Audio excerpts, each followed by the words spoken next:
Assalomu alaykum kanalimiz obunachilari. Yakkasaroydan hovli qidirgan mijozlarimiz uchun yaxshi takliflarimiz chiqyapti. Ikkita hovlimizda qurib bitkazilgan. Chap tomondagi 2,4 sotu, o'ng tomondagi 2,6 sotu. Ko'chada bitta mashina qo'yish uchun joylar qoldirilgan. Zeleniya zona uchun joylar bor.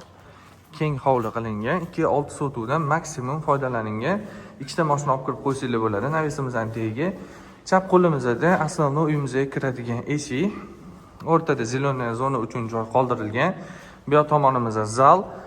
Zalga ham отдельный eshik bor. Mehmonlar keladigan bo'lsa, bemalol shu eshikdan kirsa bo'ladi. Juda ham zo'r решение bo'lgan.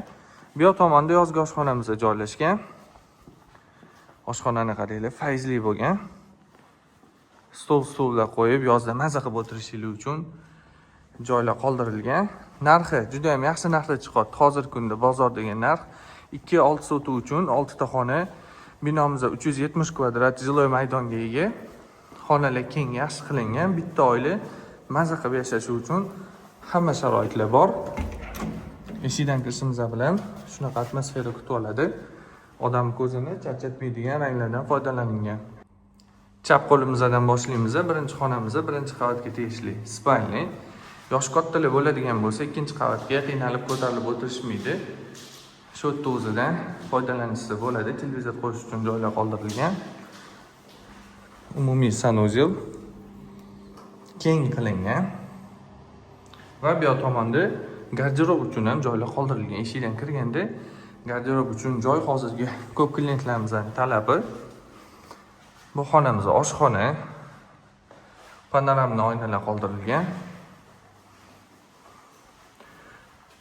Zal uchun kirishga qoldirilgan eshikdan kirishimiz bilan отдельный sanuzel bor. Mehmonlar uchun mo'ljallangan. Va o'ng qo'limizda keng katta zal. Juda ham fayzli chiqqan stollar qo'yib, mebellar bilan jihozlasanglar juda ham chiroyli bo'ladi.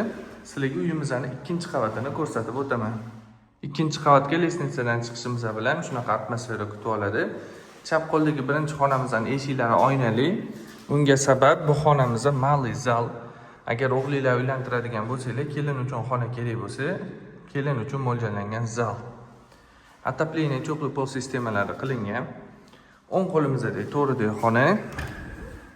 Master spalni ichida sanuzel garderobi bilan sanuzel keng qilingan.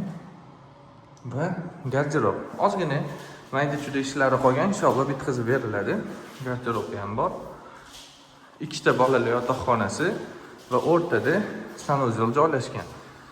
Xonalar lekin bolalar yotoqxonasi bo'lsa ham keng, полноценный spalni qo'rsanglar ham bo'ladi. O'rtada sanuzel.